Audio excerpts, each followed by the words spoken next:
got orange. Dan, you still have water downstairs? You have water downstairs? Good evening, and welcome to the meeting of the Council of the City of Long Beach held Tuesday, February 6th, 2024 at 7 p.m. We'll have a roll call. Councilmember Bendo. Present. Councilmember Lester. Here. Councilmember Reinhardt. Here. Councilmember Fiamara. Here. President Finn. Present. Let the record indicate the presence of City Manager Dan Creighton and Corporation Counsel Dennis Cohen. We'll now have a salute to the flag. I'd like to call up the Police Commissioner, Rich DePalma, to lead us in the Pledge of Allegiance.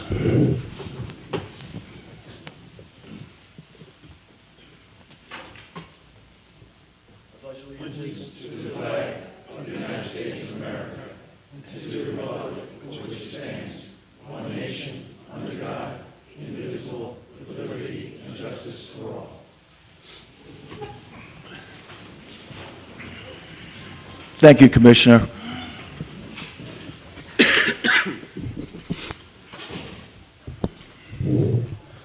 Okay, we're going to call for the City Manager's report. Dan, what do you got to say? Always good. Good evening. It's been an eventful 3 weeks since our last council meeting. We've continued to meet with all of the department heads. We've had 16 additional meetings with the department heads. 11 meetings specifically on budget just recently. We're continuing those as we move forward. Meetings with the auxiliary, police, and volunteer firefighters. By the way, if anyone knows anyone who is interested in either of those, please contact my office. They're always looking for volunteers. We've met with union leaders, both CSEA and firefighters. Have not yet met with the police unions yet. We met with county officials, including Office of Emergency Management and Legislator Mullaney. Met with the Mayor of Freeport. We've met with the judges of Long Beach. Try to make sure we're all working together in the same manner. We visited most of the capital projects with our Department of Public Works. There's still a few we need to get out to go out to, but there's much more we need to do. Of course, the budget is going to be the most important thing moving forward. We need to get a budget that delivers what we promised to the people of Long Beach. We're reviewing every single budget line individually for both need and for right sizing, making sure it's the right way, the right things, the right spending is being spent in Long Beach based on what we need and what is required to be done. We're looking at every piece of overtime, and we're putting measures in place to monitor and control its usage. We're moving to digitizing our systems and away from paper. We're standardizing time and attendance procedures and implementing the management systems that will help us move forward in that area. But as I said, we have much to do, and this is only the beginning. Just a few other items before I turn it over to Ina and the firm that the CPA firm that has done our presentation, or that will be presenting the results of our budget, our fiscal year 2023 audit. We had a successful, although challenged, snowflake race, just for people who were there. For safety reasons, we rerouted it. It was not exactly 4 miles as advertised. It was a little bit less, but there was ice conditions, and we had to make sure that we made some changes for safety. Congratulations to those who ran in the event and finished it, and as well as to the winners. We also have, by the way, the Polar Bear Plunge coming up this weekend. This is a great event for the city. It's raised a lot of money for a very good cause. Please, everyone, enjoy the day, but be safe. Do not go onto the jetties and follow all the safety precautions. Again, it's a great event for a great cause. Finally, before I turn it over to Ina, the city clerk's office runs a healthy food drive in conjunction with the Long Island Village Clerks and Treasurers Association. There are flyers, I believe, in the back for this event explaining it. Please donate if possible, and thank you, Dave, who's right here, for your hard work and dedication to this. That being said, I'm sorry to just ramble on this, but I just want to make sure that we get the the team in place to deliver the audit results. I'd like to invite them up if they could and speak a little bit about the audit that was done and the great news for the city of Long Beach.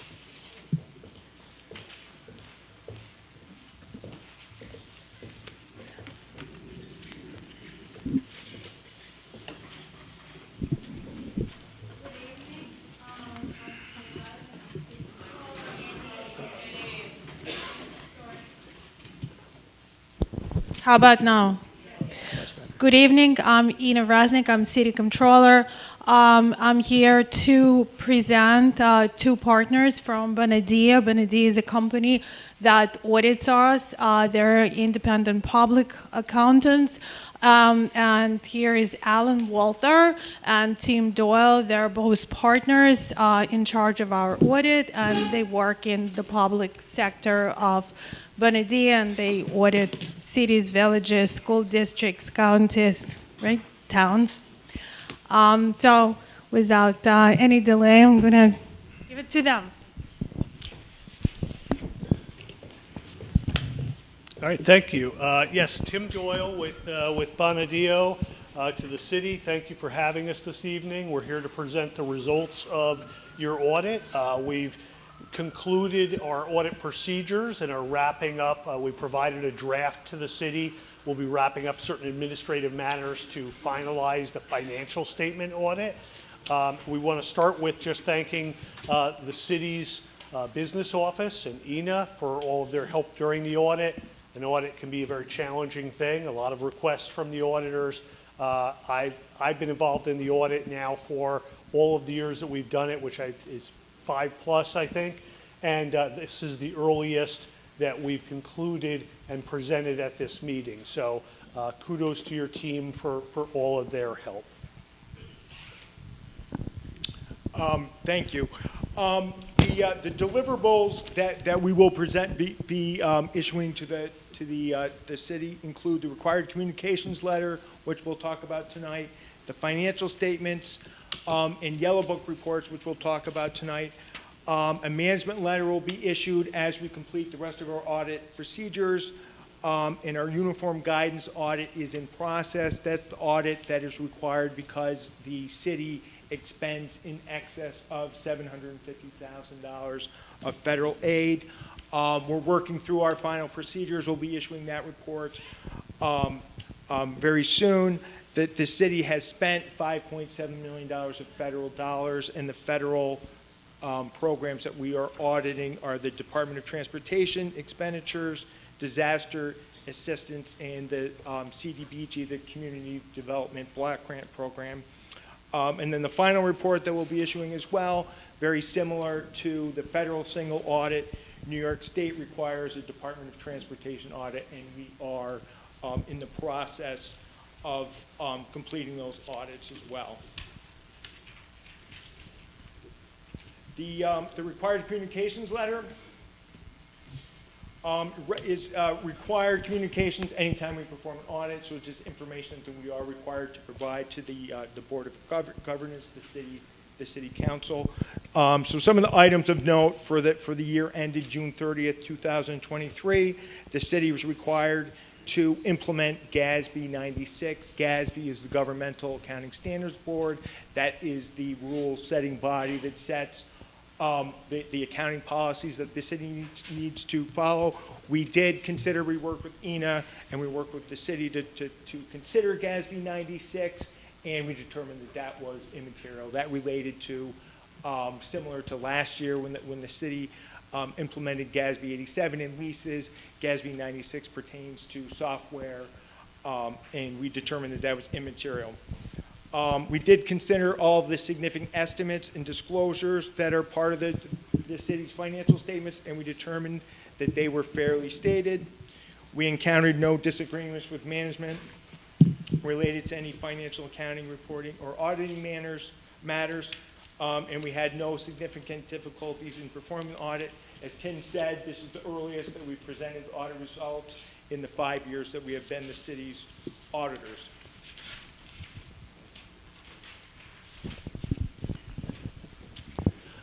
So in that package, there are two reports that come from our firm. So one is the opinion on the financial statements, and we issued a unmodified opinion, which is the highest level of assurance that an auditor can provide. It means that we're able to obtain sufficient audit evidence to support the balances, footnotes that are included in those financial statements.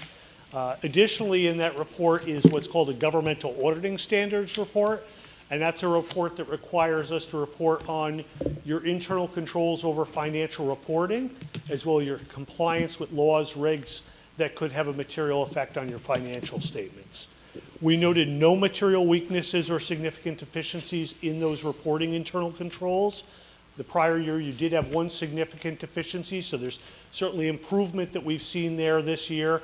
It related to a number of journal entries that were required in the prior year audit. This year, primarily any of the journal entries that we received were really journal entries that your team provided, so much cleaner this year, so no material weaknesses or significant deficiencies.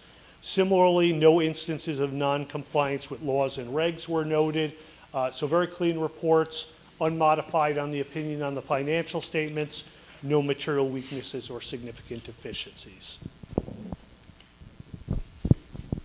So the citywide financial statements, the city is required to basically present two sets of financial statements. There's the citywide financial statements. Mike. Is that better? Okay, sorry. The city is required to present two sets of financial statements. The citywide financial statements, which are, in a nutshell, all of the funds of the city combined, plus your long-term assets minus your long-term debt.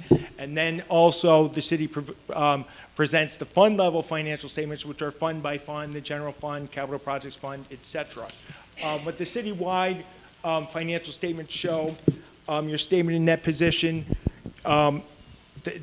your net position increased during the year by $1.3 million from a $246 million deficit to a $244.7 million deficit. The primary reason that the city shows a deficit is because the city is required by the GASB, the Governmental Accounting Standards Board, to record the full value of other post-employment benefits, which are the obligations that the city has to its current retirees and to its employees who are expected to become retirees to pay for their health insurance after they retire. Next slide. Some of the highlights of the statement of net position. Your current assets, the city's current assets totaled $99.7 million. That's predominantly cash and receivables. Your non-current assets were $123.2 million. That's primarily your capital assets, the infrastructure and buildings and equipment that the city owns, as well as the LOSAP assets that the city has. The LOSAP is the length of service award program that the city participates in for the volunteer firefighters. Your deferred outflows for the pension and OPEB plans were $71.5 million.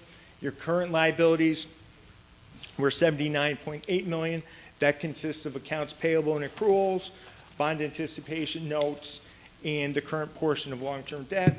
Your long-term liabilities total $429 million, which consists of other post-employment benefits, bonds, pension, the portion of the ERS and PFRS pension liabilities that flow through from New York State, and compensated absences. And then finally, on your statement of net position, deferred inflows from pensions, leases, LOSAP, and OPEB totaled $30.3 million.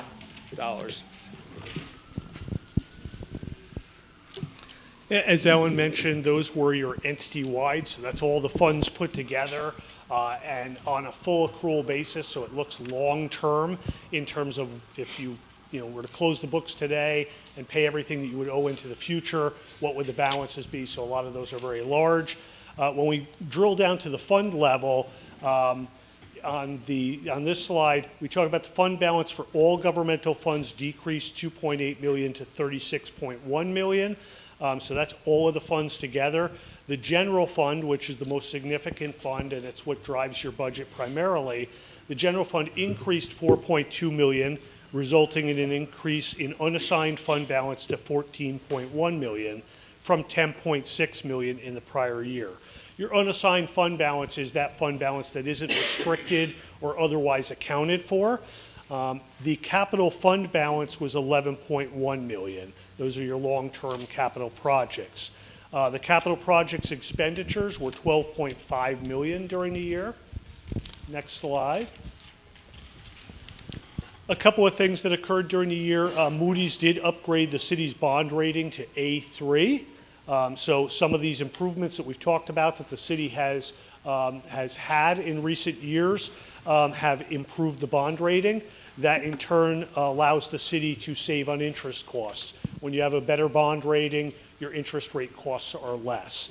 So that's something certainly to look for going forward.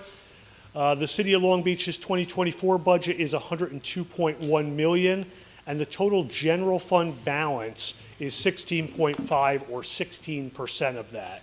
So while there's no rigid amount of what is the right amount to have in fund balance, the Government Finance Officers Association does put out sort of a guidance and talks about 16 to 20% as being a reasonable amount to retain for your fund balance. So you're right in line with that at 16%.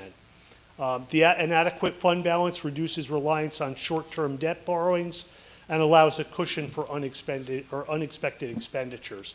So when budgeting, it's important to have a strong fund balance.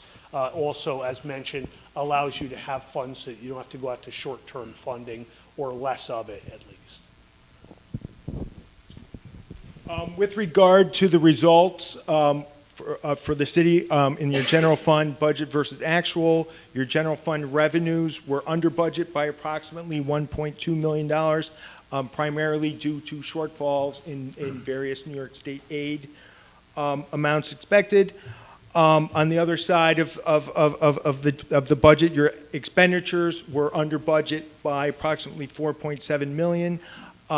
Due to conservative budgeting across all of the various functions of the city. So net, the city had a net favorable budgetary variance of approximately $3.5 million. And then the last slide here pertains to the proprietary funds and the custodial fund statements. The city has an internal service fund which is blended into the government-wide financial statement, so that's all those figures are part of the statement of net position. And then the custodial fund financial statement shows the collections and remittances that the city makes for tax collections on behalf of other governments, primarily Nassau County. Thank you.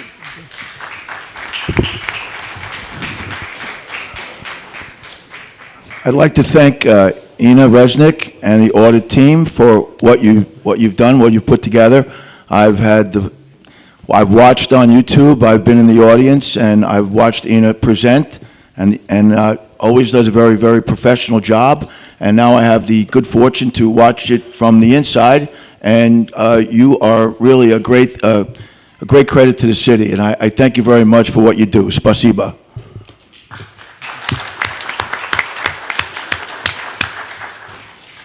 Do we have questions?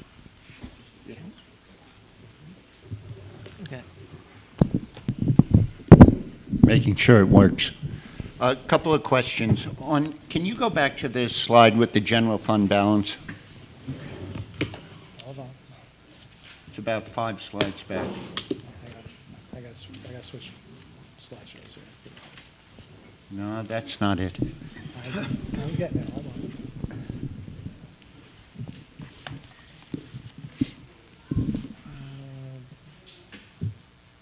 Yeah, hold on a second. Just a question on that. When you say the general fund increased by 4.2 from 10.6 to 14.1, how come there's a discrepancy in that? If it increased from 4... increased 4.2. So the total fund balance increased 4.2, but the unassigned increased by Okay. whatever. All right. It's not Yeah. all, it doesn't all go to the unassigned. I Okay. cannot read that from here, but that's, Yeah, okay, that but that's answers what the it is. question. Yes. There's a piece that goes to assigned or Okay. restricted. And the other question is, you were talking about the non-current liabilities at 429 million, and then there also, you add that to the current liabilities of 79, so our total liabilities is 508 million? That sounds, do you have that number right there, Ina? Oh, that's the number. 508.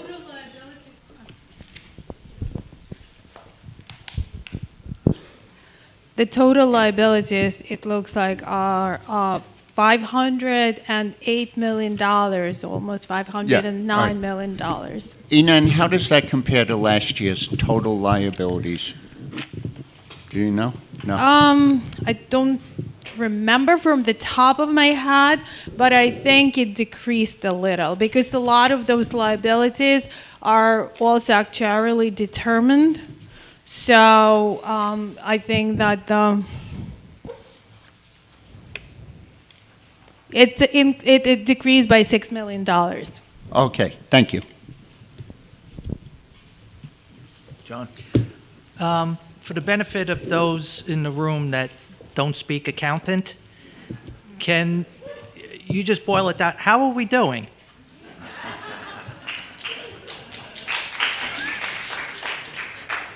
So as Tim said, and I don't know if you want to go back to the slide, but the one slide where we talked about the general fund balance and how your fund balance was looking versus GFOA recommendations, and the fact that Moody's, right? So Moody's is one of the very significant bond rating agencies, has upped your bond ratings. So I would say that those are all very favorable, very, very favorable results, and indicative of improving finances.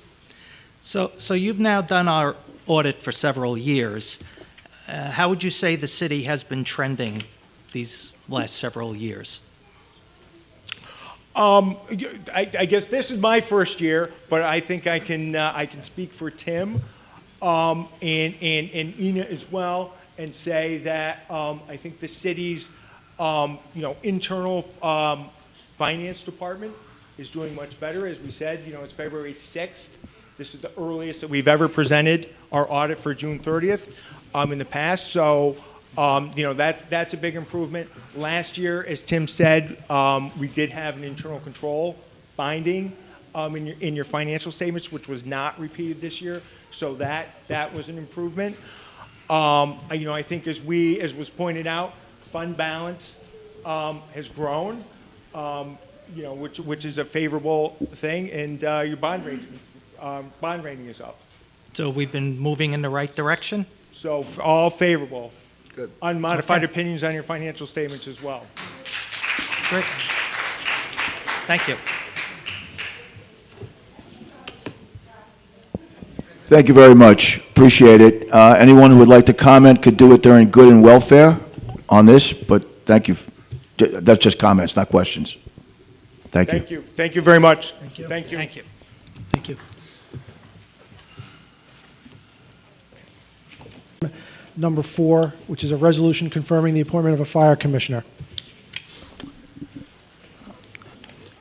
Can I ask the city manager, Dan Creighton, to give the details on this item, please? So you're asking for the details on this resolution? Yeah, yes. Okay, so this is basically just a resolution, which is to confirm the appointment. Sorry, this is a resolution confirming the appointment of Joe Miller as the fire commissioner for the city of Long Beach.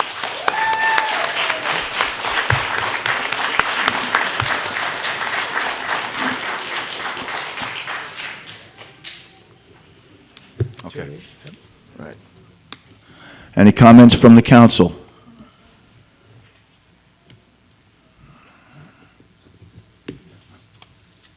Are there any comments from the public? Yes. I think I recognize you. Think so? James Hodge, 95 East Fulton Street, from Blackkeep Road to Nevada, from the bay to the ocean. I rise on this special occasion to speak about a great man who 3 generations of in the fire department, and you can see just a little bit of his story on social media, but he's been a part of the fire department since 1991, starting his career off and moving to different levels, running in when people have been running out, was a police officer, made it to sergeant, and is an all-around great guy. Don't know what happened before, but he's back. He is a great guy, great family, great brother, judge, and again, just a great family. If you know him, then you know that he cares, and it's not about Democrat or Republican when you're placing good people in place. And so I rise to say thank the city for picking someone who cares, someone who has the support, shows by his members that are here to support him, and someone, again, who cares, and Scott and the chief, Patrick, and all of the chiefs and all of the fire department, paid and volunteer, thank them for their, sometimes, you know, they don't get thank yous, but they risk their lives, again, running in, running out. And when I was animal warden, I was getting dogs and they was rescuing people. And I always just appreciate it, and I appreciate what they do, you know, helping family members. And so on this appointment, again, thank you, and I say congratulations to the commissioner and to Long Beach on appointing a great Long Beach person to fire commissioner. Congratulations, Commissioner Miller. Thank you, James. I echo those sentiments, knowing the Miller family a long time myself, and I think you hit it on the head there, James. He's a good person for the job, a good person for Long Beach. Okay.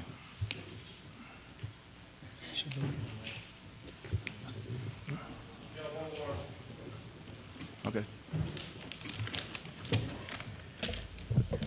Catherine Lewis, 126 Roosevelt, Long Beach, New York. I'm here tonight on behalf of the Long Beach Professional Firefighters Association as a Local 287 Secretary. I have proudly served this city for the last 3 years and recently earned the certification of paramedic, joining the 11 other advanced life support cross-trained firefighters of the career force. While we are aware of tonight's official appointment of Fire Commissioner Joseph Miller, we would be remiss if we didn't bring a major concern to the City Council and the Long Beach residents. As of tomorrow, Commissioner Miller has ordered a change in staffing of the primary and only full-time ALS ambulance in the city of Long Beach. The order states that Ambulance 2319, one of the busiest fire apparatus on all of Long Island, will be stripped of their 2-man crew and instead dangerously staffed with 1 person per day. Why is this such a critical decision? The Career Fire Engine 2343 is our first-line all-hazard response in the city for building fires, subsequent medical calls, motor vehicle accidents, gas leaks, water rescues, really anything you can imagine. The order now requires the fire engine to respond to every medical call with the ambulance to ensure there are both a patient care technician and a chauffeur to get to the hospital. And this is only if the engine is available and not on another alarm. The order is silent for consecutive emergencies or multiple emergencies at the same time. Not only does this tie both professional, city-funded resources up on the same call, but now will require stripping a member off the engine, leading to a lack of manpower for subsequent calls. In our line of work, many calls for service can come in bunches, and they often are extremely time-sensitive. Instead of having an immediate response for the next emergency, it's unknown who will respond and when they will get there. Just 2 mornings ago, 3 critical calls came in seconds apart. The primary ambulance responded to 1 call with 2 personnel as standard procedure. The ALS engine responded to another with their 4-man crew. And the other emergency did not get an EMT, a paramedic, or an ambulance for 30 minutes. This could become commonplace if this order is not immediately rescinded. Even during the fire department restructuring of the Schneerman administration, a failed project that led to the overtime crisis of the last 2 years, the ambulance staffing was never cut or diminished. Actually, the restructuring aimed at providing faster and higher quality pre-hospital care with 2 paramedics per ambulance. This order will revert our primary ambulance to training levels of over 30 years ago.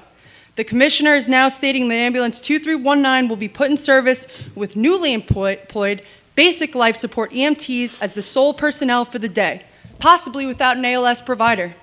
The city has only shown an obvious need for an increase in fire and EMS services. Our call volume demands more personnel per day than the 6 we have been operating with for the last few years. We have operated at near or less than 50% staff for many months with no decrease or cut in services. The overtime numbers have slowly and steadily decreased as we've gotten new hires, members trained at the fire academy, and junior members trained as ALS technicians. Our new hires come in at a rate of $20 an hour, less than 16-year-old part-time lifeguards currently earn. The career force is now a majority of new hires, with most earning less than $30 an hour, a very different landscape than just 1 year ago today. The question should be asked, why now? As we approach a more fiscally sustainable level, has there been a severely detrimental decision made to cut staffing on the frontline apparatus and workhorse of the department?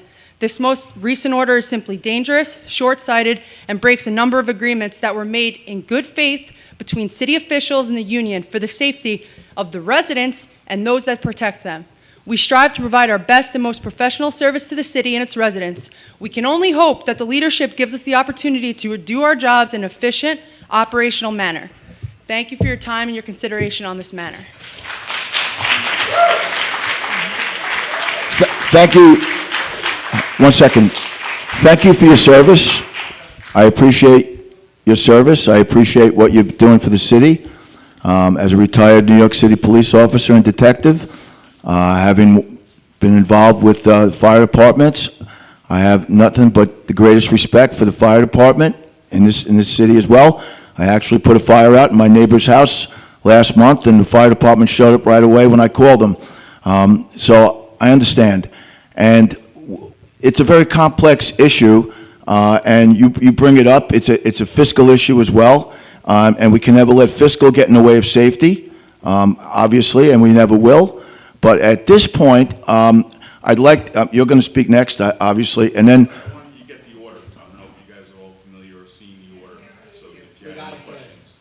we do have the order, if that's what you were going to.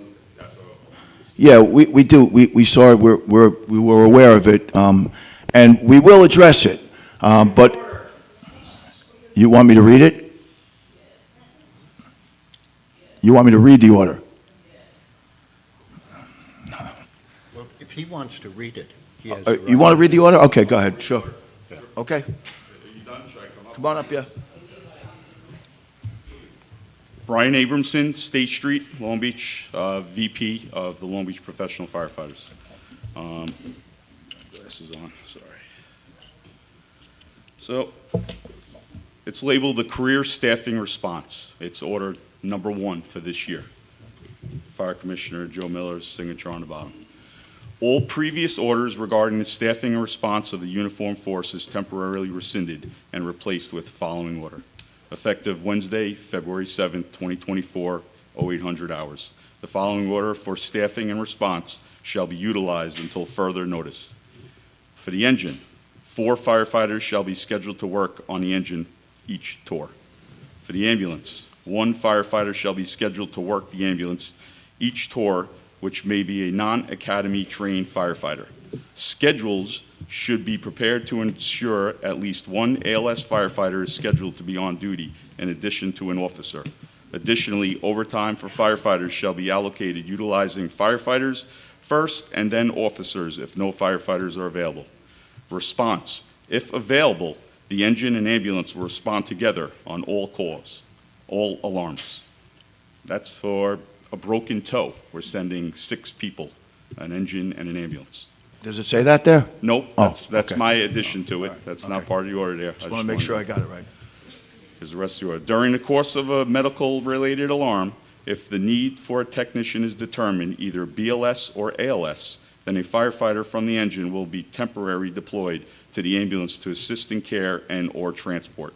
This includes the officer of the tour if no other ALS provider is on duty and available. Upon arrival at a medical-related scene with patient contact having been made, the engine shall be available for all additional alarms. On non-medical emergencies, the ambulance chauffeur shall be deemed EMS only unless an exigent circumstances exist. So that's the order.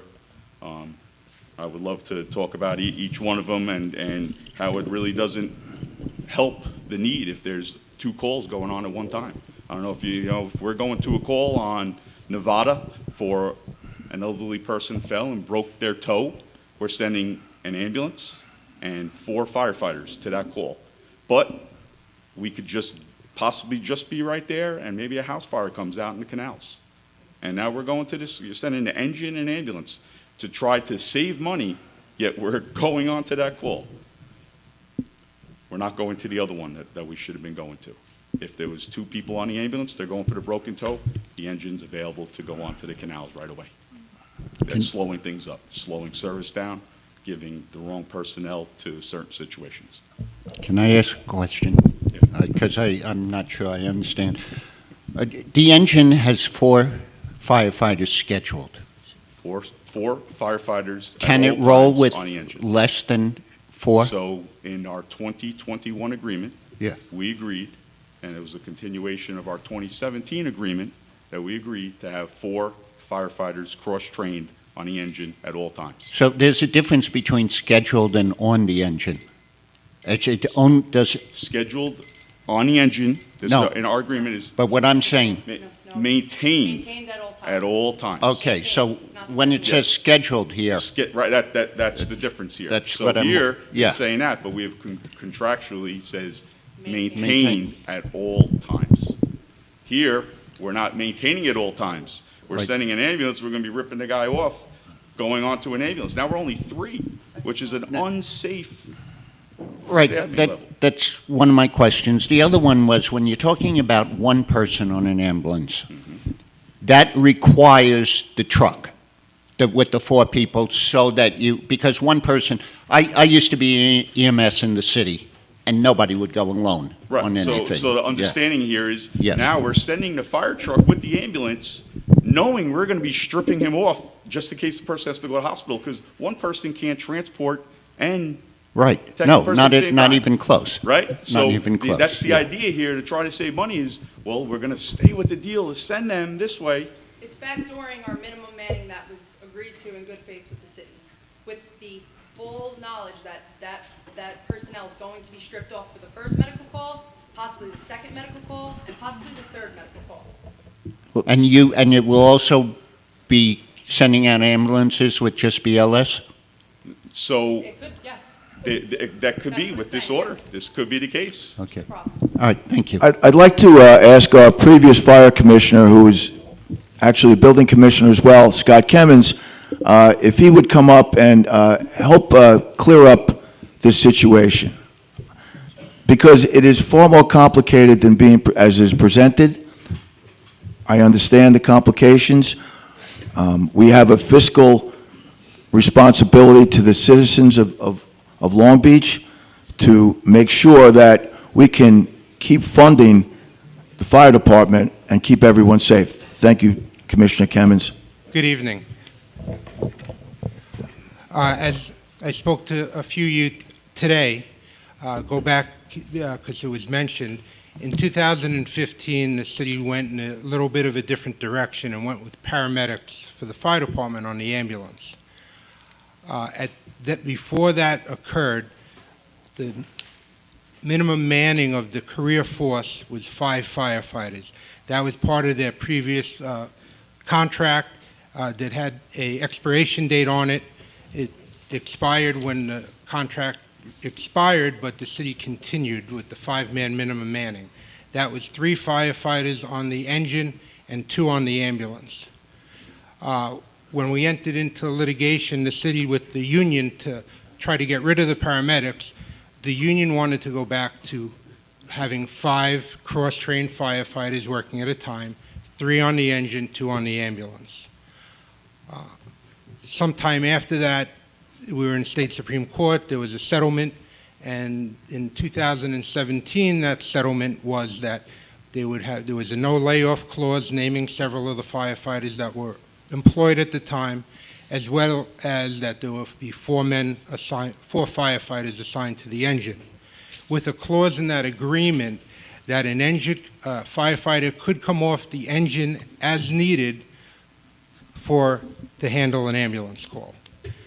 I believe it was 2021, Dennis, correct me if I'm wrong, there was a MOU entered into between the city and the union that gave them 4 personnel on the engine, unfortunately in perpetuity. So, you know, previously it wasn't part of the contract. Now the MOU is part of the contract and is something that becomes now negotiable. But prior to the 2015 paramedics, their minimum manning was 5. I think, and I said this to you today, and I think everybody's concern is, and we're all residents here, is the city of Long Beach, and maybe the city and the union can come to some agreement. I know we're trying to hire firefighters to get to the number we need to alleviate overtime. There were some stumbling blocks in the process with the background checks, and I think that's been worked through and it's moving forward.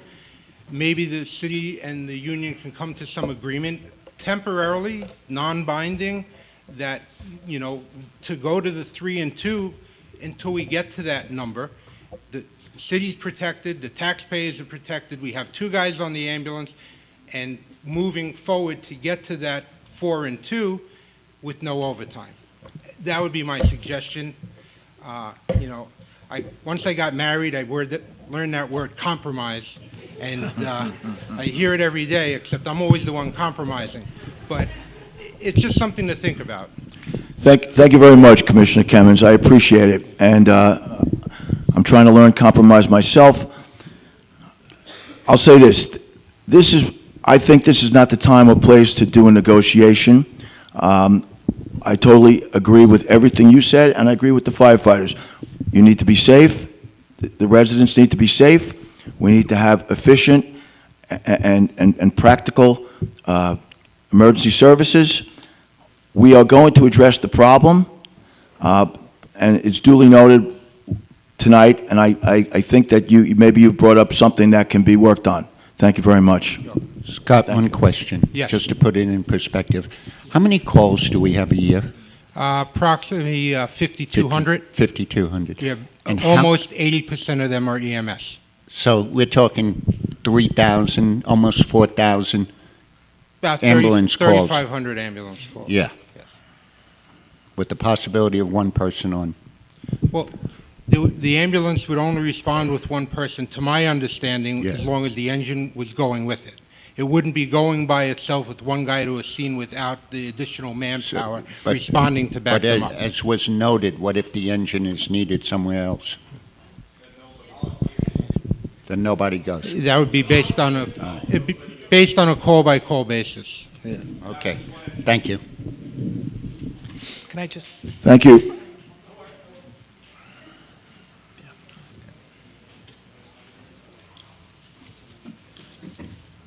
Charles Rubin, 510 East Olive Street in Long Beach. Thank you. I'm an ex-chief of the fire department. I'm also here as part of the volunteer fire department. This is not an issue about who can do the job or how well they do it. That's for a different time and place, as said President Finn. It is about why we have an overtime issue. We had civilian paramedics, but their salary never increased for many years, because their contract was never settled. They all left to go to other jurisdictions that paid substantially more. The Paid Firefighters Union is responsible to negotiate the paramedic contract. It just so happens that because there are no civilian paramedics, the union president made $375,000 and $365,000 in the last 2 years, a total of $460,000 in overtime. Last year, of the 19 paid firefighters, 2 more made over $300,000, and 4 others made over $200,000. Why was an impasse never declared and steps taken to go to binding arbitration? And why has the city agreed to work rules that require the paid firefighters to be the first response to ambulance calls instead of a hospital-based ambulance service like North Shore University Hospital, which, by the way, would cost the city not a dime? Also, the UFA just noted that it's a waste to send an engine to an ambulance call because what if they're needed somewhere else? Right now, South Nassau has an ambulance, paid ambulance with paramedics that we use when there's a second ambulance call. They respond, but because of an agreement with the UFA, the engine goes to that call. So we're tying an engine up on a second ambulance call, just like they're saying it shouldn't be tied up on a first call. Thank you. Thank you, Chief. I appreciate the information. As I said, this is a come on up.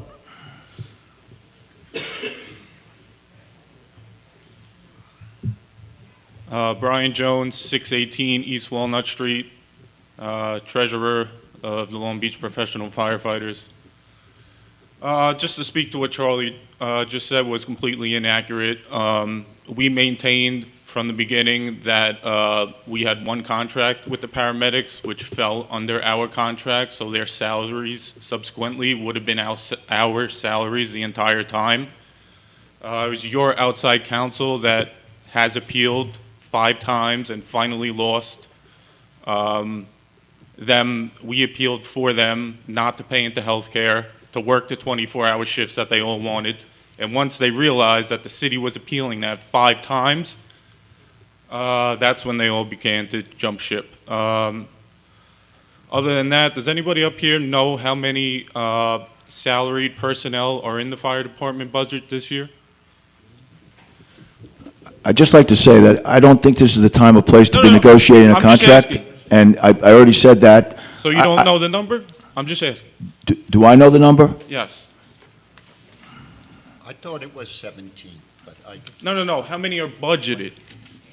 33. 33 are budgeted, and now you have 19 doing the work of 33. So your overtime is offset in the salary line. Even last year, when it was astronomical, we went over maybe by 100 grand. Now you just had 3 bodies out of the academy making $20 an hour, and 2 more other guys hired making $20 an hour. That's 5 personnel who are filling in those slots at $20 an hour. Again, the New York City just posted for lifeguards, $22 an hour, part-time job. These guys are making $20 an hour. You have 5 new bodies in the rotation. Other than that, on another note, did you take any other resumes for Commissioner? Did anybody else put anything in for Commissioner? No. Was he interviewed? Any interviews process? Was there an interview process? I said there were no applicants. There was no applicants? Was it publicly put up? No, I don't believe it was posted. It wasn't publicly posted? Okay. So 1 applicant. Can you post his resume publicly? Just curious. His credentials and resume publicly? I mean, why don't you reach out? The resume itself can probably be published. We have to see if there's anything that needs to be redacted from it. Okay. All right. Thank you. Thank you. As I've said, I don't think this is the place to be negotiating a contract. I have nothing but the utmost respect for the fire department, for firefighters as well. But I will say anecdotally that many people approach me and say, how are these firemen making so much money? How are they making so much money? And when I didn't ask you. When I was campaigning, I said I'm going to try to find out. And we're finding out what's happening. What we're trying to do is the best for the people of the city and for the firefighters. Take it from a New York City cop who made his living on overtime just like everybody else. Nobody wants to cut people's overtime. Nobody wants to take food off the table for anyone. By the same token, we have a responsibility to the city to make sure that this budget is adhered to, and we don't blow through it. We have a responsibility. We have a fiscal responsibility. So we have to balance that. I didn't want to do it in public like this. We're doing it now, and all the dirty laundry is being aired. That's the way it has to be. This is a city council meeting. Come on up, chief. Good evening. Assistant Chief Mark Babish of the Long Beach Fire Department. I live at 1050 West Park. This right now, right? We're swearing in the fire commissioner. So then why aren't we doing that right now? Right?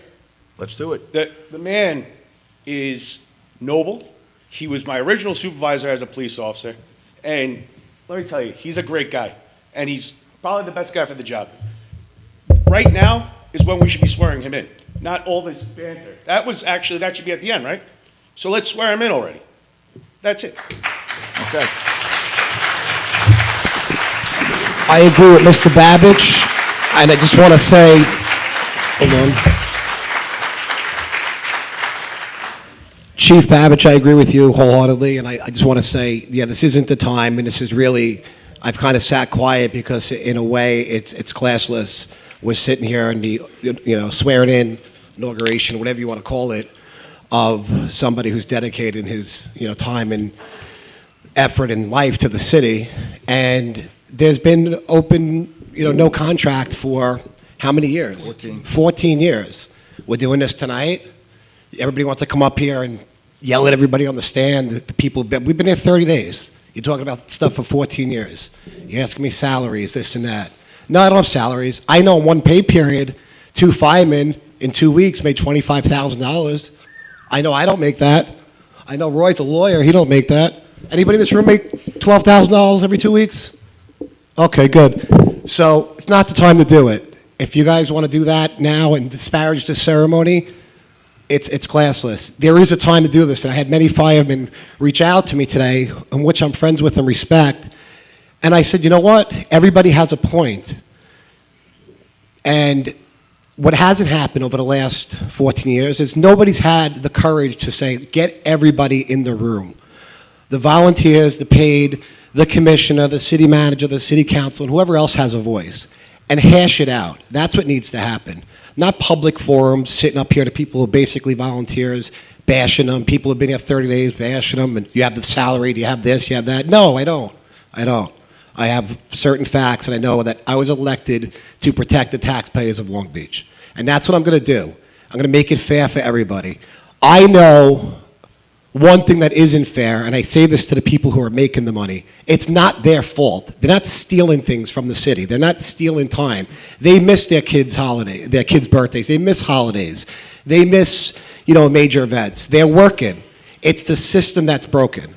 But I know if you're curing cancer or you're a fireman or if you're a lawyer or a school teacher, that $12,000 a pay period or $50,000 a month for 2 people, something's wrong. That's my opinion.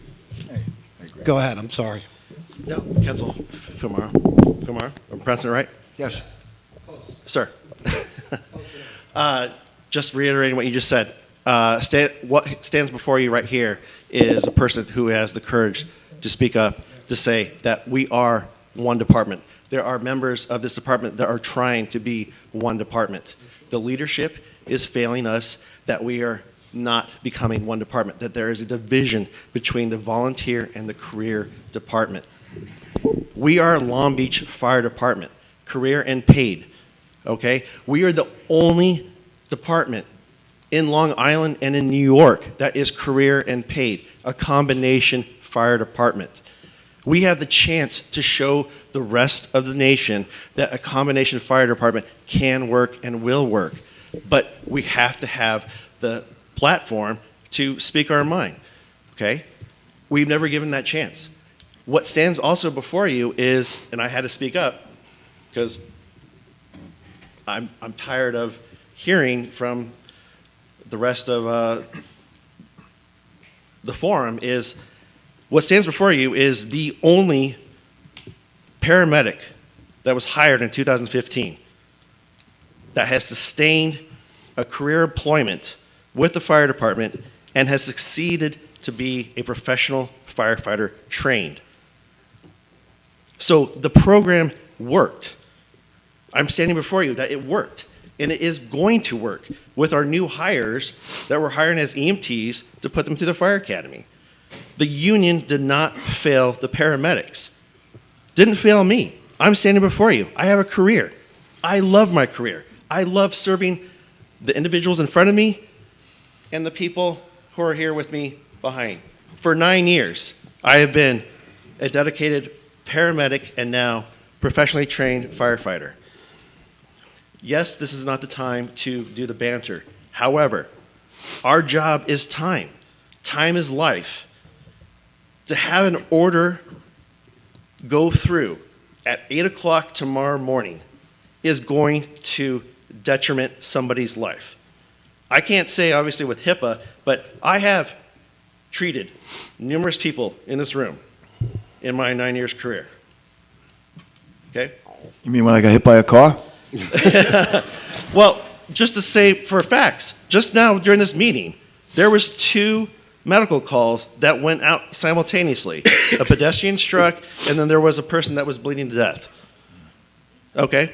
So if that order was going through, and I know the volunteers are here to help, but the volunteers are not medically ALS trained. I understand it. Not Guys, Right. not okay, the time. so your comments are very much appreciated. But they're very you, constructive, by the way. Right. and you do represent some success in that program. But the problem is many other people didn't make it to where you are right now. Right. And that's something that we have to address. And we are going to address this order and the potential ramifications, repercussions that will come from it. But I think at this point, we're not going to solve it at this moment. Correct. Let us swear in our new fire commissioner, and we will address it. Gladly. Good? All right, thank you very much for your service. I appreciate it. I think, okay.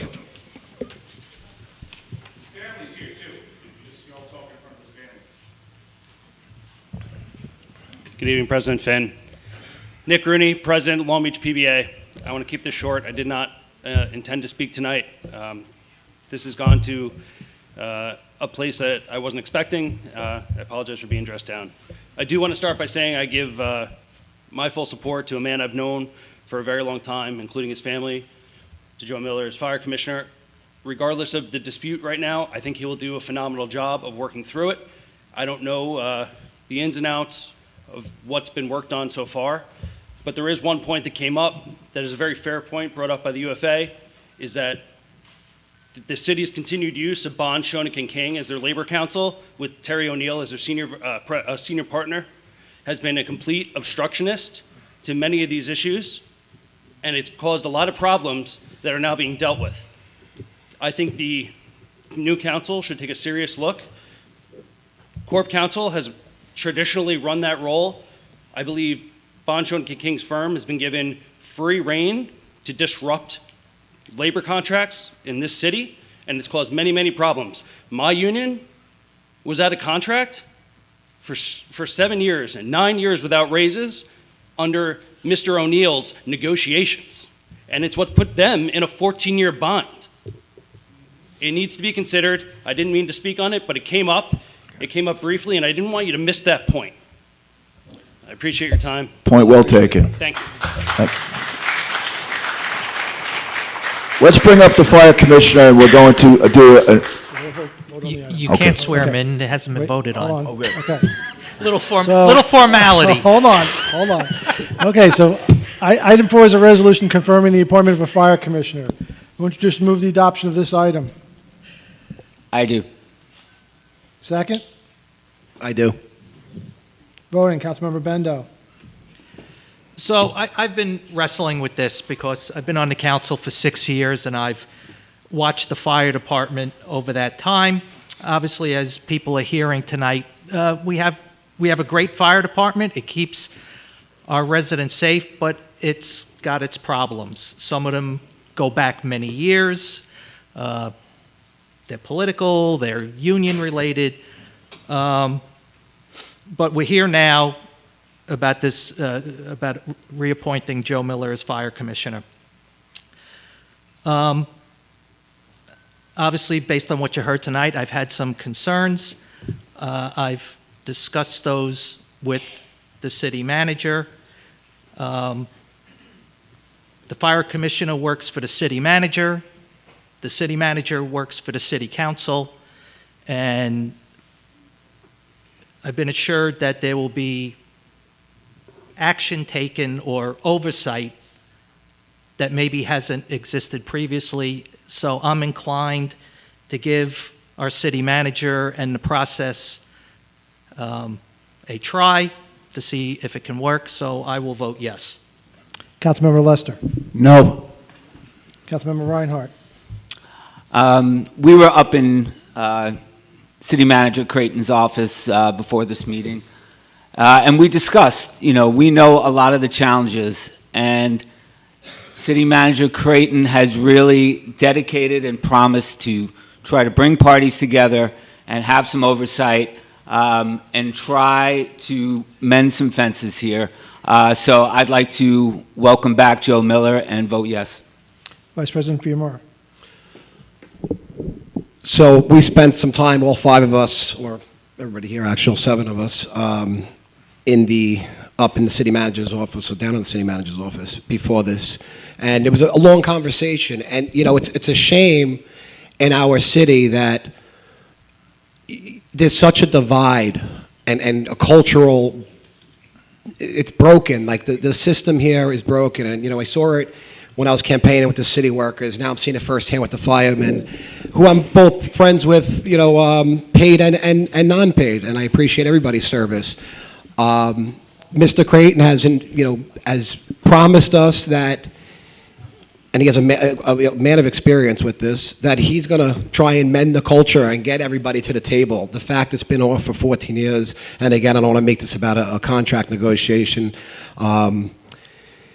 The fact that 14 years and there's no contract, it's not a good place for anybody. It's not fair for anybody, including us, to sit up here and have to, deal with this. It's, let's get this to a place of a ray of light. And that being said, I've heard every side, and I'm siding with appointing Mr. Miller because he seems to be the man for the job until proven otherwise. So you got my approval.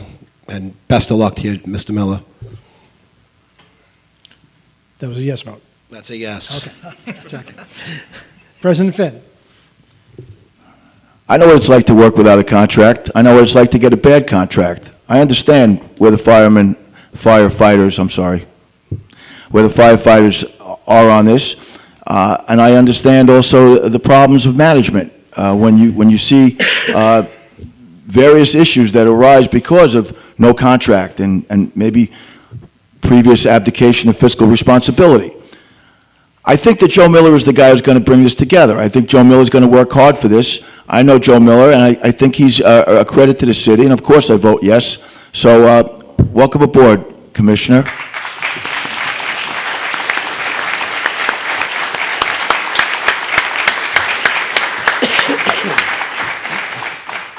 So if I may, there's more than Joe to congratulate here. We've had a few public safety officers and emergency services officer personnel that have been promoted recently. I'd like to call the 4 that are here tonight up to be sworn in. First, obviously, will be Commissioner Rich De Palma, Acting Commissioner Rich De Palma from the Police Department.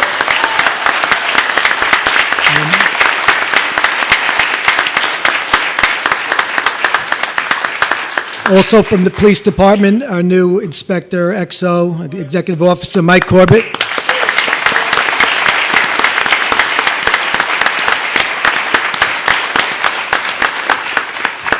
Our new Fire Commissioner, Joe Miller.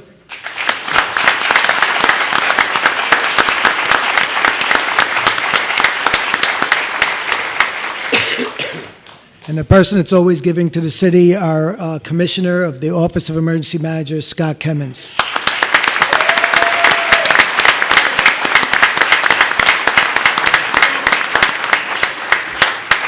And if everybody will bear with us, I'd like to swear them in.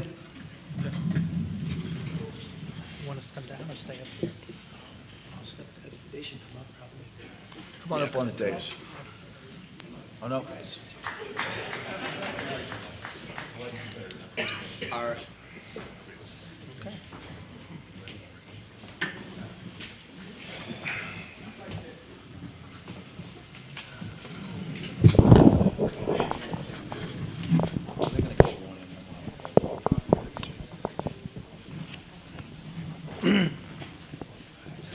So repeat after me, if you could.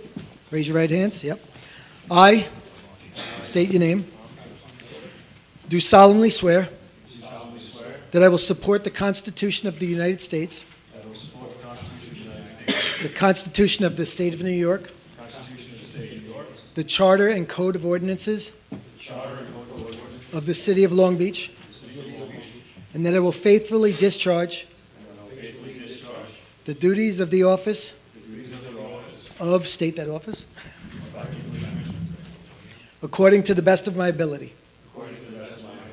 Congratulations to all of you.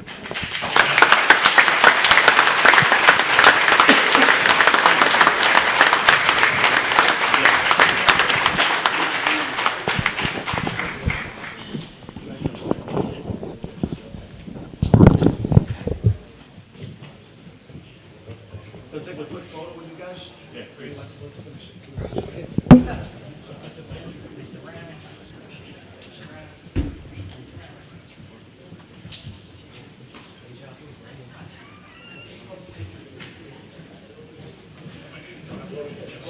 Everybody get on this side?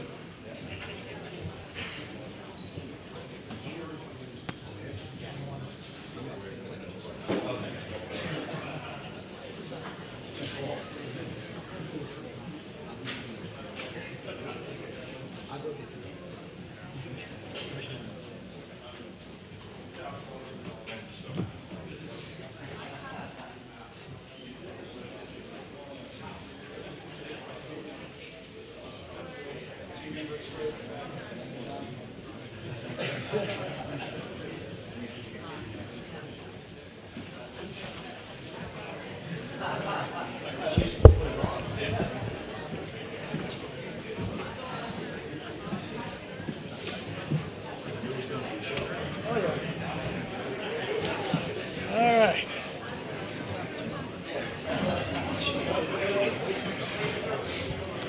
I didn't know it was going to be that much fun. Okay. Just give everybody a minute to Yes. file out. Give everybody a minute to file out. Yeah.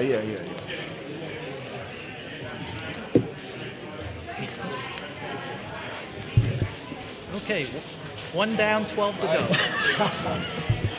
Right, John? Plus the 2 public hearings. Yep. That's, Yeah, call ahead and tell them to stay open.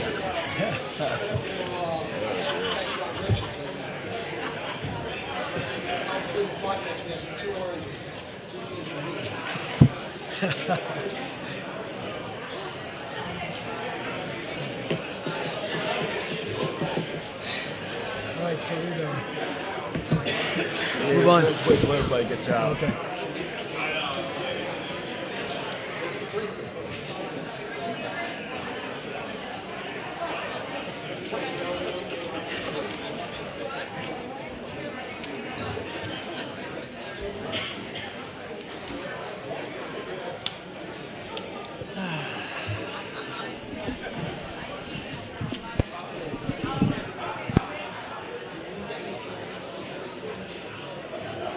yeah, I'm going to call him, and then he'll open the hearing. As one of his first official roles as acting police commissioner, should we have the sergeant at arms or Billy Club people out of the room? I was going to make a comment. I don't think I will. About soccer matches, but we'll leave it. We'll leave it alone. Okay. Yeah. All right. Yeah, can we maybe shoot? No, we still have more, folks. Yep. We still have more. Don't worry.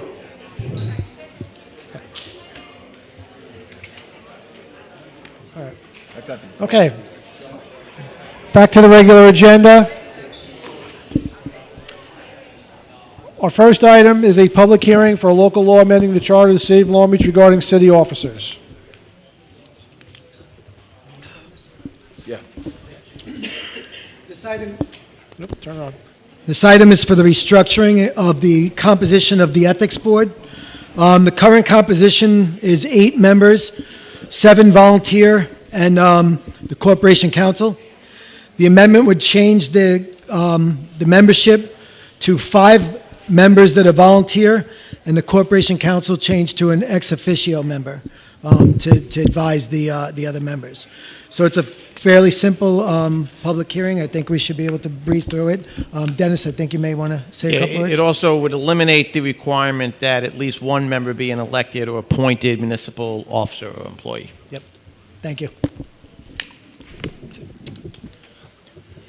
Any comments from the council?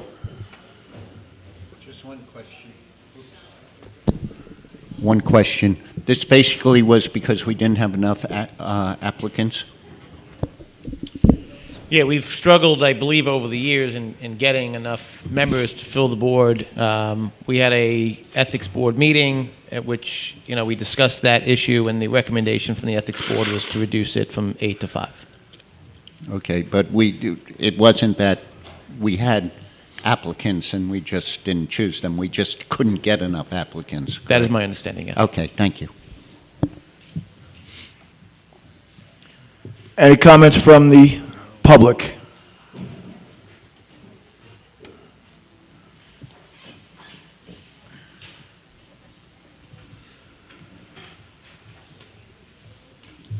Hi, Christina Kramer, East Broadway, Long Beach. So there's an ethics committee. You want to switch it from 7 to 5 and not have a requirement that a city council person be on the ethics committee, correct?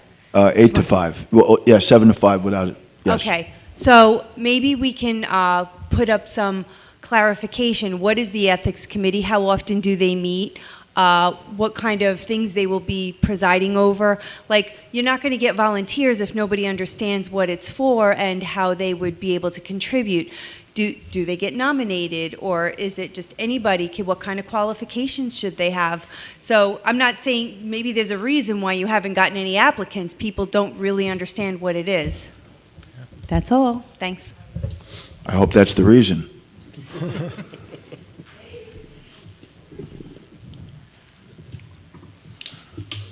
Yes.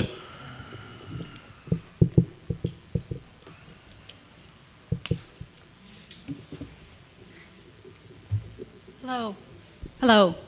My name is Lisa Spar. I live on Shore Road here in Long Beach. What was your name? Lisa Spar. Thank you. I just want to say I'm a little bit perplexed. I had actually volunteered to be on the Board of Ethics. I interviewed for it. I'm not quite sure exactly what the process became, but as I said, I'm a little bit confused because it was something I was interested in, and now I'm hearing that nobody was interested in. So I just wanted to let you know. Thank you. I'm sorry. Thank you. You volunteered for the ethics board? Yes, with the Board of Ethics. Were you interviewed? Yes. Okay. Thank you. Yes. Could you tell me when you were interviewed? In October. Okay. So we'll look into it. I truly mean that. We'll look into it and get an answer for you. Same thing with Christina. We will put information out there available to everyone regarding the Ethics Board. My own comment on the Ethics Board is I think it would be almost a conflict of interest to have a member of the council or the administration on the Ethics Board deciding the ethics of the board. So to have regular citizens on there is what I think we should have. So we will look into your application and we will get information out there to the public.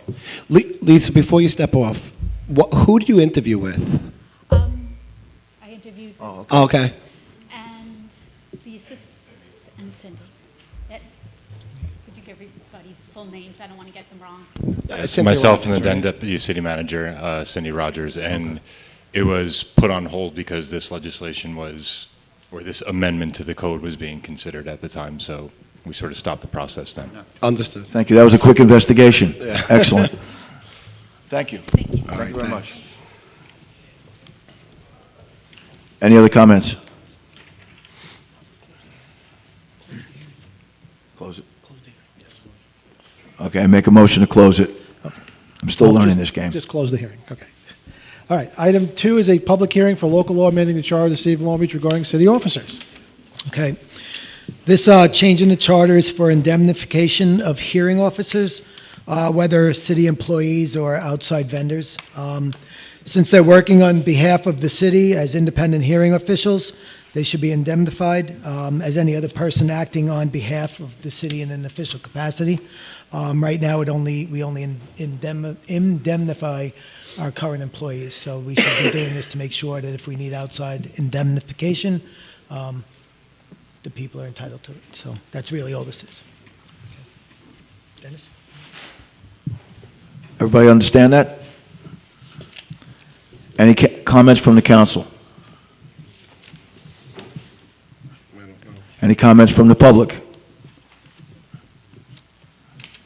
Okay. We'll close that. Okay, on to the regular calendar. Item 1 is an approval of minutes from prior meeting of January 16th, 2024. Do I have a motion to approve? So moved. Second? Second. Voting, Councilmember Bendo. Yes. Councilmember Lester. Yes. Councilmember Reinhardt. Yes. Vice President Fiamara. Yes. President Finn. Yes. Okay. Item 2 is the local law amending the charter of the city of Long Beach regarding city officers. A hearing has been held on this item already. Item 3 is a local law amending the charter of the city of Long Beach regarding city officers. A hearing has been held on this item already. Item 4 was called out of order. Item 5 is a resolution confirming the appointment of a city engineer. So similar to the resolution confirming fire commissioner appointment, this is to confirm the appointment of Russell Darris, who's the city engineer. He's been in this position since September 18th of '23, but was never properly confirmed. This resolution cleans up that oversight and confirms him as city engineer. Any comments from the council? Go ahead, John. All right, I'll go. Just not specific to Russell, just to the process, since we're appointing 2 people tonight. And I guess this goes to management style, but as a sitting council person, expecting to approve appointments of city officers, in this particular case, we weren't afforded the opportunity to speak with the candidates, but in this case, we know Joe, Russell's been here, but I just want to point out going forward that should officers be appointed, you know, if the expectation is the council is approving that appointment, council should have the opportunity to speak with the finalist that you're putting forward, you know, before we vote. Can I answer that? Yeah. He's been in this position since No, September I'm before not I saying got here. specific to Russell. So, Russell's been here. right, I'm right. saying going forward Right. for candidates that we don't know, you know, that are new people. Right, so we would have an open meeting about that.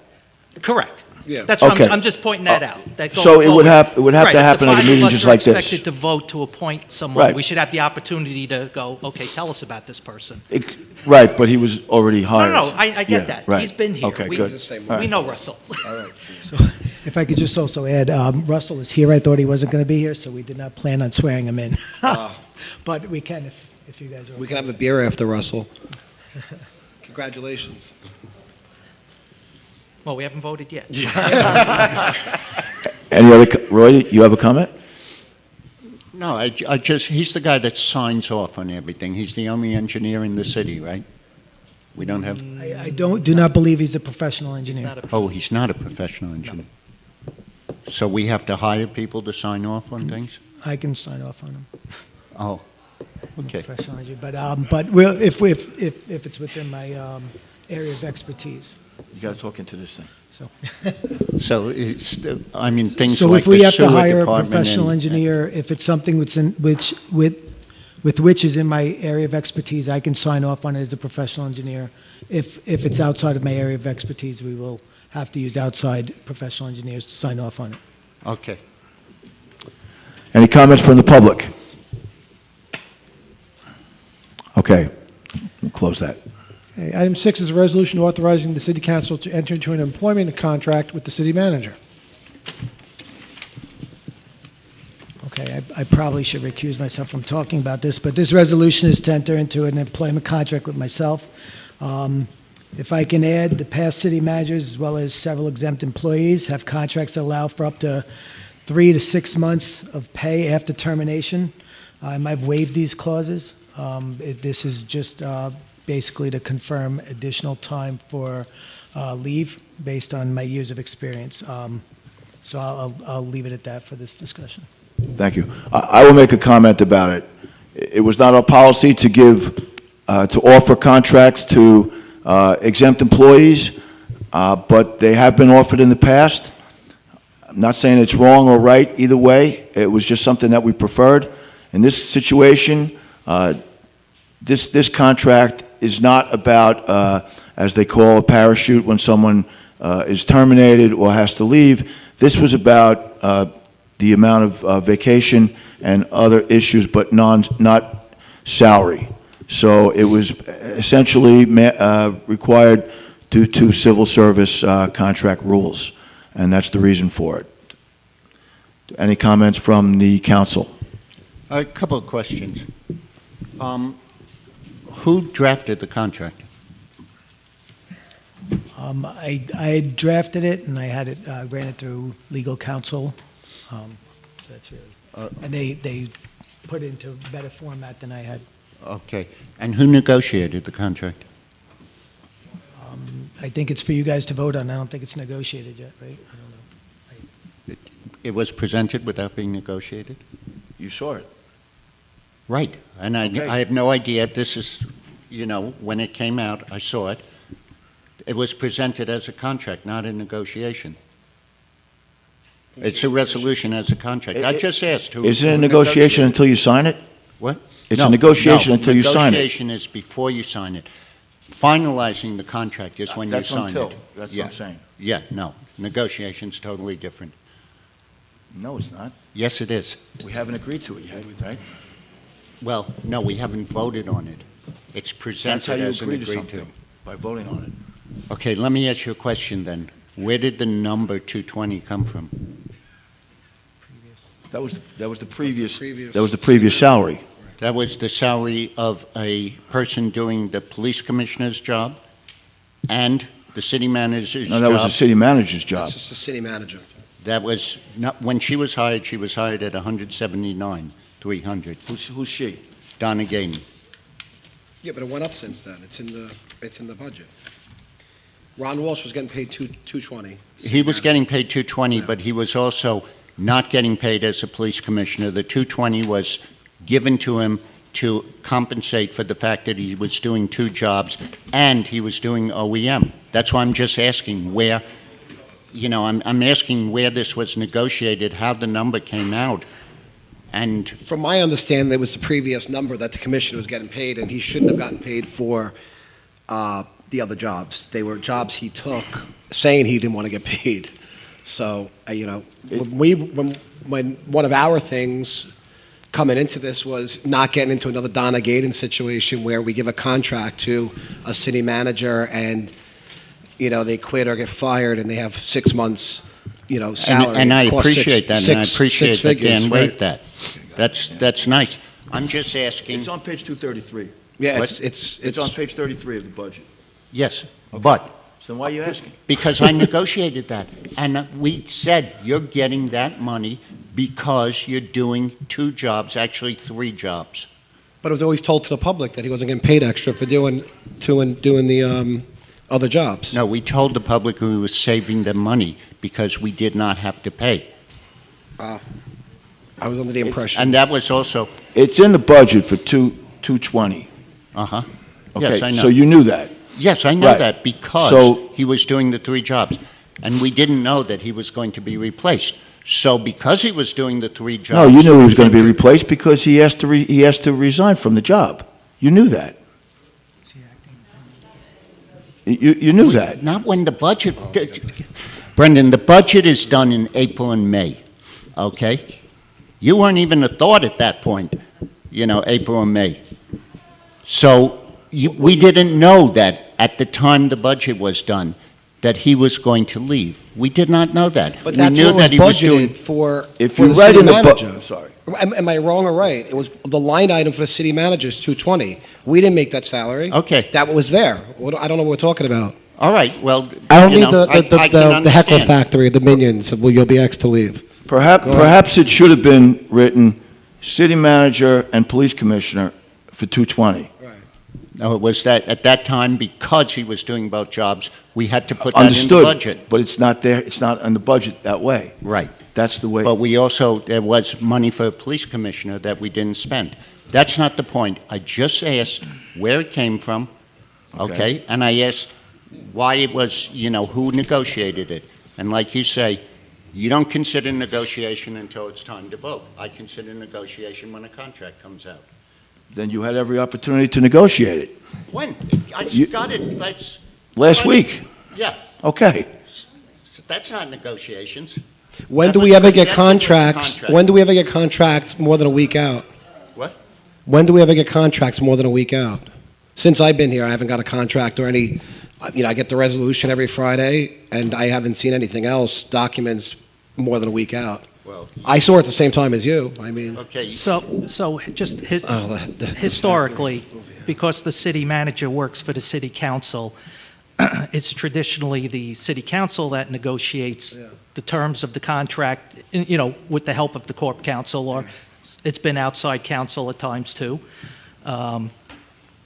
And I think the point here is that we haven't discussed it. We were presented with this Friday, I guess it was. Yeah, that's when I got it. And the council hasn't discussed it at all. No. So I think that's part of the issue here, Okay. because, We're discussing it now. well, I mean, this really isn't the place to be. Well, this is actually how it has to happen. It's called open meetings law. So we're having an open meeting. That's Right, in the law. But personnel discussions are usually Right, so handled. then we'll go into executive session, if that's what you want to do. Well, if we're going to discuss personnel matters, we'll do an executive session. So we can go into executive session. I'd just like to point out, I've been here for a month, and nobody's made a comment about my salary to date, and nobody's asked me about my salary to date. So did you, No, you I easily asked could you have in the very beginning about your salary. So And I you- didn't get an answer. I didn't get an answer. You didn't until I get an saw it. answer? Yeah, until I saw it on the report. That was the first time I got an answer. Now, another question. It says the provisions of this contract shall govern in the... I'm sorry. It says the provisions of this contract shall govern in the event of a conflict between the city charter and this contract. Dennis, how does a contract override the city charter? Because the charter was changed, I believe it was the beginning of 2023, that allowed contracts for city manager, corp counsel, controller, and... I remember think being there's one part of more. that. I don't ever remember saying that the contract could contradict the city charter. Well, it authorized contracts. It what? It authorized a contract It of authorizes a employment. contract. Right. But not to conflict with the city charter. Well, The previous ones did as well. Okay. No, it doesn't, So- because so- the city charter allows the So contract. I'm going to make a suggestion. Why don't we do this? I'm going to make a motion, we go into executive session quickly, so we can hash all this out. So I'll make a motion, we go into executive session to discuss the medical financial, this is a phrase we have to use, the medical, financial, credit, or employment history of a particular person or corporation, or matters leading to the appointment, employment, promotion, demotion, discipline, suspension, dismissal, or removal of a particular person or corporation. Do I have a second? I second it because I said we were going to do it earlier. So let- yeah, All make- right, hold on. Get it over and- Councilmember Bendo. Yes. Councilmember Lester. Yes. Councilmember Reinhardt. Yes. Vice President Fiamara. And with reservation, I mean, I think this is a dog and pony show. It's this is in the budget that was written before anybody's even gone here. This is the line item. For people, basic functions of accountant, line items show salary, what it is, whether it's Mike Reinhardt, Dave Frazier, Dan Creighton or Roy Lester. That's the salaried, budgeted, the budget set in the salary for the position. Nobody raised the price. Nobody gave a special deal. If anything, you saw from his contract that it was taking away amenities from him and stripped of a golden parachute. And the very change to the charter was done by the previous administration. But yeah, I'll go into administrative or executive session and we'll hash it out there. President Finn. Yes. Okay, folks, we're in executive session. For the folks watching at home, this stream is going to end, and a new stream will start in approximately 10 minutes.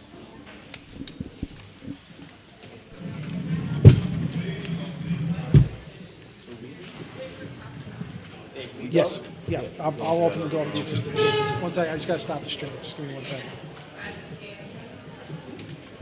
I got a bit of a delay. So just give me 1 second.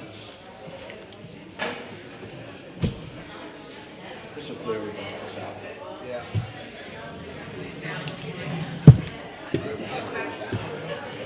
Go to the OEM. I'll go to the OEM.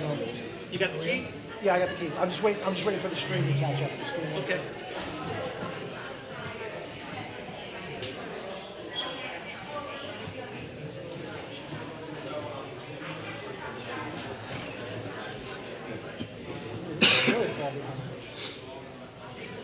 Yeah, we shouldn't be asking these questions. I'd like to see you know when you actually because I'm sure either I answer it or we're going to ask them. Because in the month and a half, they could have got information. Just a bunch of it. And I talked to you on the phone, so I'm not Instead of talking here, let's go get this written.